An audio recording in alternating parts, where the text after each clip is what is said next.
age of the sun is about 4 billion years. It's already 4 billion years old, and it is what we call is in the main sequence stage. So what do we understand by main sequence? This means that at the core of the sun, there is hydrogen fusion reaction going on, which means hydrogen is fusing to form helium. So that is the reaction which is currently happening, and that is the main sequence phase, where the sun is going to spend most of its lifetime in the main sequence. So then once the core is completely converted into helium from hydrogen, so the sun will move on to slowly become the red giant, where it will expand, and this will take another few billions of years.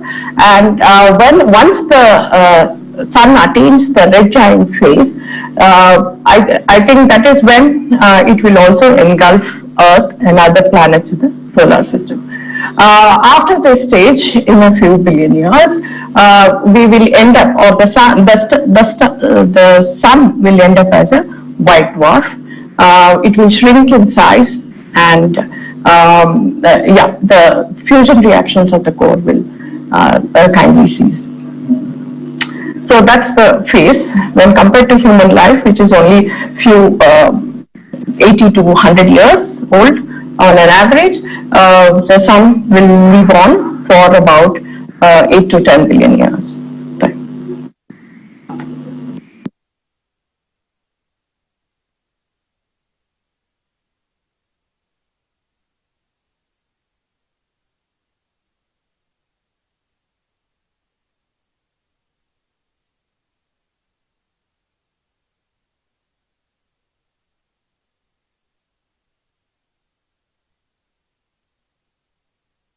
Ramya, you're muted. Okay. Thanks, Ramya. PRV, would you like to add something to that? I think Ramya has pretty much said everything. So I think the sun is basically in its middle age now. So maybe if the human lifespan is of the order of 80 years, the sun is probably 45 to 50 years old right now, which is what she said. So the sun will continue to shine this way for another 4 billion years before the catastrophic strikes. It becomes a red giant, and then the solar mass is not sufficient enough to form a neutron star or a black hole. So the end stage of the sun's life would be spent as a white dwarf, basically. So the sun is not going to end up as a supernova, but something much less spectacular than that. And after that nova is formed, the outer layers of the sun are shed, the sun will end up as a small white dwarf whose size is actually going to be much, much smaller than that of the Earth. So the Earth's size is around 12,000 kilometers. So the size of a white dwarf comparatively would be around 200 kilometers.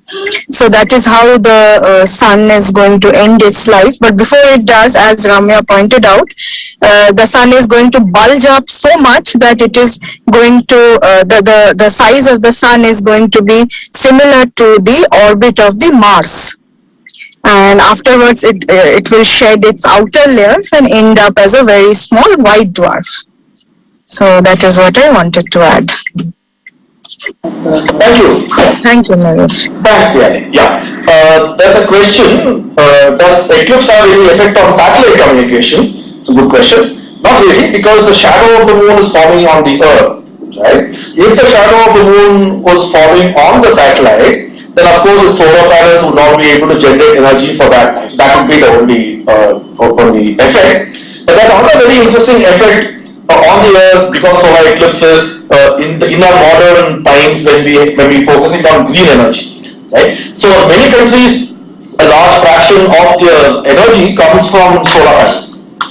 And if a solar eclipse happens in the middle of the day, for example, like it happened a couple of years ago, there'll be a sudden decrease of energy flowing into the national grid from the solar panels, and therefore they have to take special care to make sure that that doesn't have any adverse effect, doesn't trip the entire grid or something, right? So they have to slowly reduce the power from the solar grid into the national grid and then raise it again after the eclipse. So it's kind of an interesting effect solar eclipse have on our modern life in the context of green energies.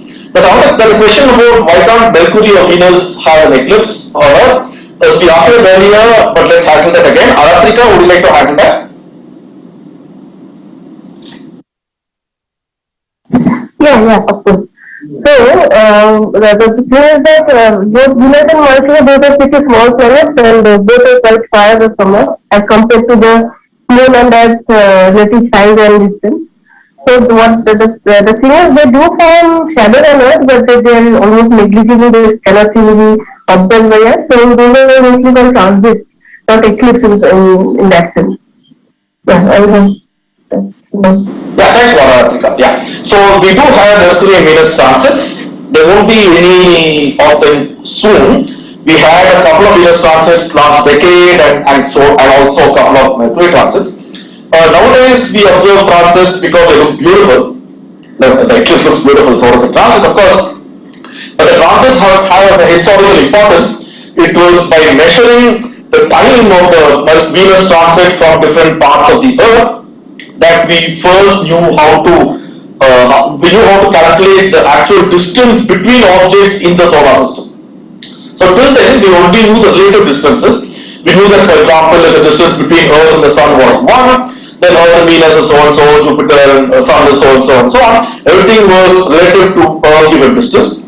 But to calculate the absolute distance between objects in the solar system, Venus transit was what was used in the 1800s. To calculate them accurately. Now, of course, there are much more accurate ways of doing so. What is the effect of radiation skimming across the moon falling on the Earth? Not really.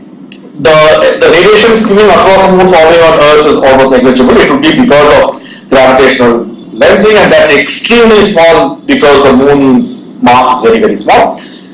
Anyway, it would still be far less than without an eclipse, right? So there is no effect, there's no harmful effect of the eclipse on us. There's no extra radiation coming from the solar eclipse which will affect us.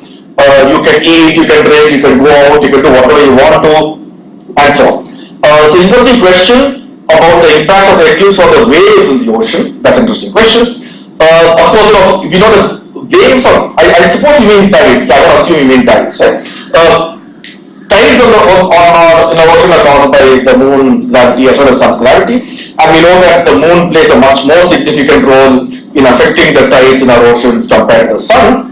And of course, when the sun and the moon are roughly the same direction, the tides add up and you get stronger tides. And that is true for every new moon, for example, right?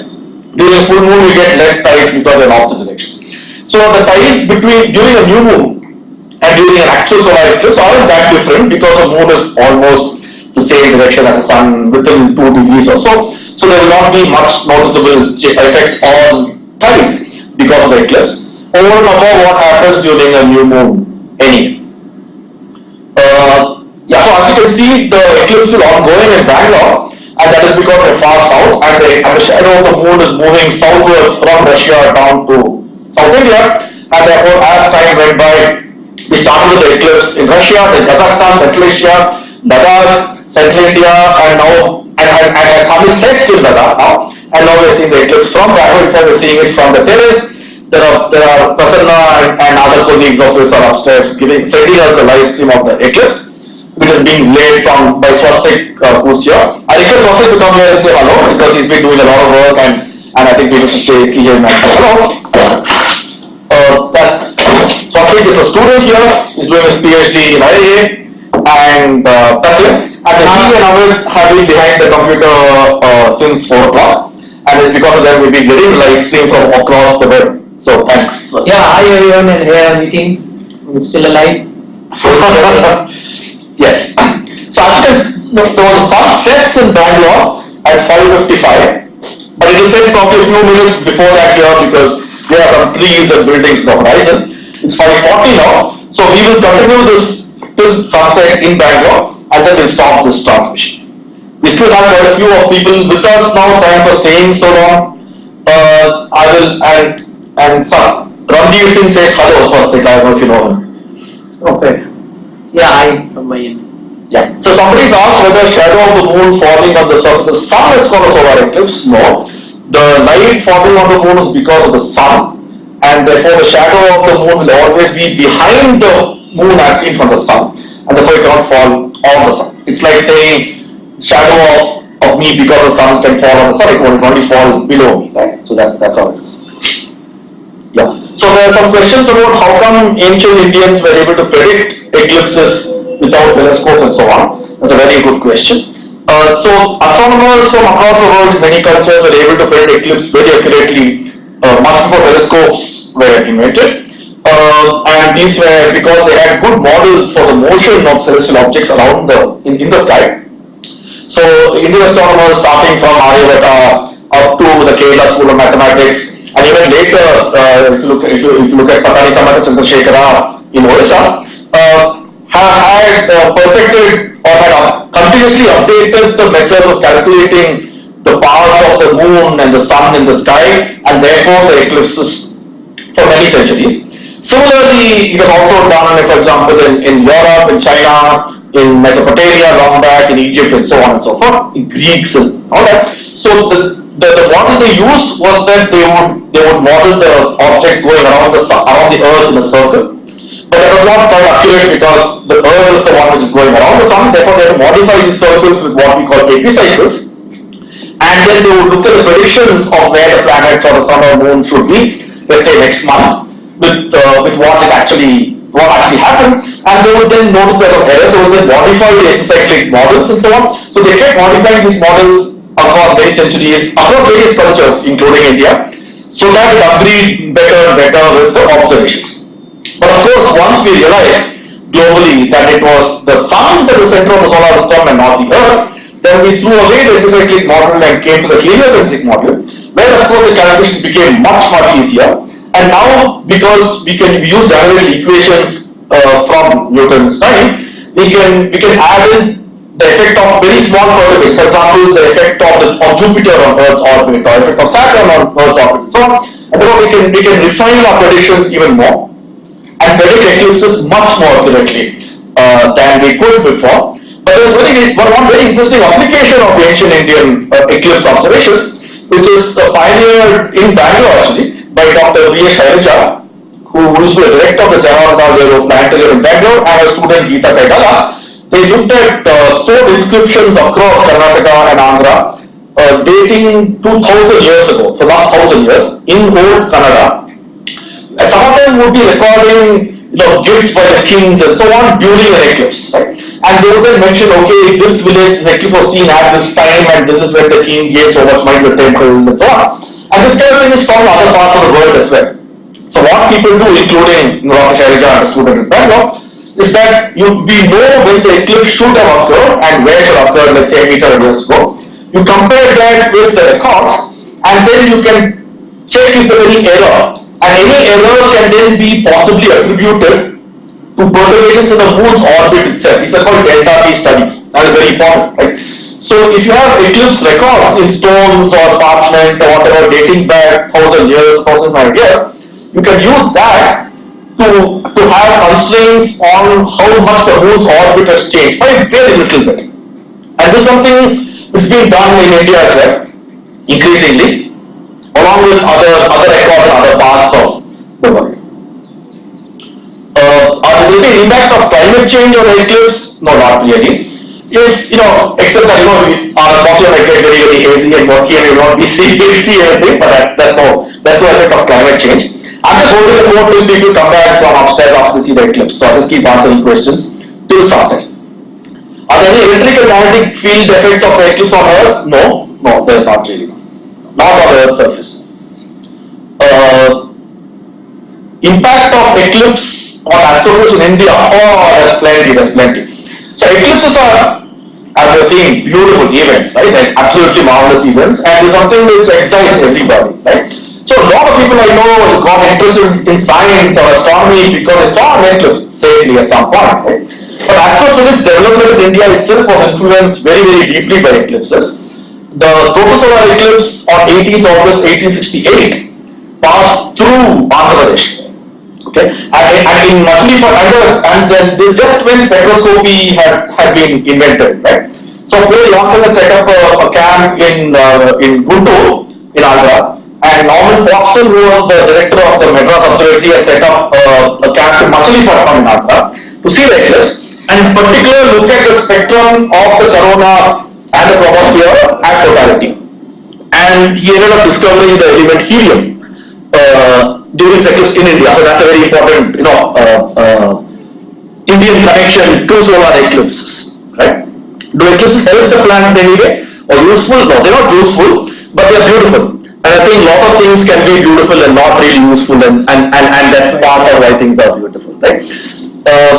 Yeah, so you can, so somebody asked about Varanamira, so Aryabhatta had actually mentioned very clearly that the eclipses are caused due to the shadows of the sun and of the earth and the moon falling on each other, okay? And he told you how to predict that. Varanamira and Bhaskara did not agree with him a little bit. Varanamira and Bhaskara invoked Rahu and Ketu. Aryabhatta did not.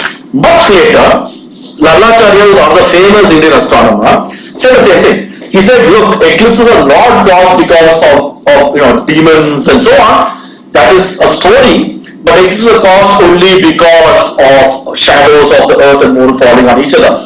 And a lot of people in that age made fun of Lalla. Lalla was a very famous astronomer who lived, I think, 800 years ago in Gujarat, in present-day Gujarat. And people made fun of him, but he said, no, I know, I can observe eclipses, I can understand how they cause, and he insisted that the stories you have about eclipses are stories, but we understand the science behind them, and it's because of shadows, and therefore they're perfectly harmless, right? So I would rather follow Aryabhatta and Lalla, personally.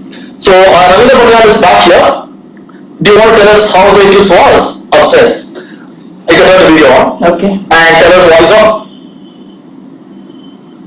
Yeah, so I had just gone out and saw the last part of the eclipse from Bangalore, and it was spectacular. We had like several students there and some visitors as well.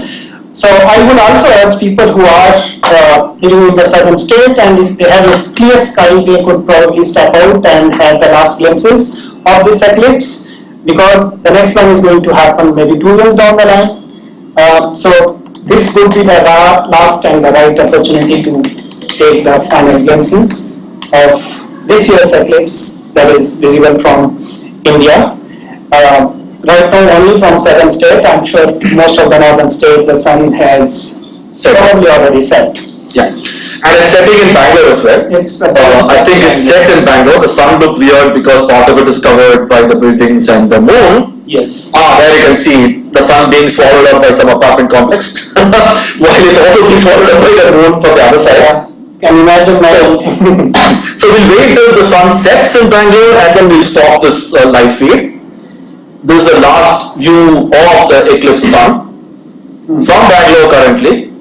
It's already set in North India. So there's a question. In Bangalore, the maximum is about 11%. So 11% of the sun's disk is covered by the moon. Most of it by buildings. Most of it.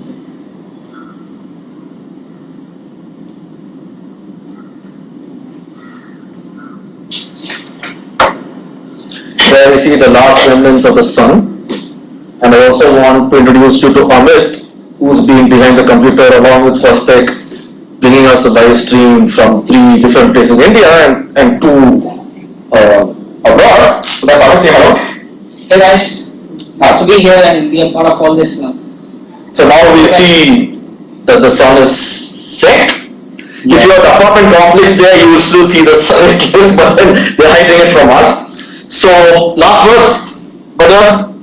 Yeah, so I just want to say that these solar eclipses, they are natural phenomena and they are not harmful, neither they are anyway auspicious. They are beautiful, as Neeraj has said, and we should not deprive ourselves from these wonderful spectacles that happens once in a while in the cosmos. So please go out and enjoy and encourage others also to take part in these things. Well, sky is beautiful in the daytime and at night time. So, go look up concrete about Netflix documentaries there was. At night, go look at the sky. If you're in a big city, of course, you can't see many stars. But if you're in a small town, then you have the entire sky for you. The beautiful Milky Way, the planets which move every day. Go to the nearest planetarium or science center. Find out more about astronomy. There are telescopes there to show you stuff at night time. Go online, look up the lovely videos explaining basic astronomy on YouTube. The amateur astronomy clubs in almost every town and city in India. So find out the nearest amateur astronomy club, join them. And before we say bye, Piyali and Aratrika, would you like to say anything? Yeah, so I could also catch a glimpse of the eclipse while on this NH48, but I could not watch it at the maximum thing because it is already now below the horizon. But while it lasted, it was really wonderful, and the sky was totally clear here. Yeah. Thanks, Piyali. Thanks for joining us from NH44.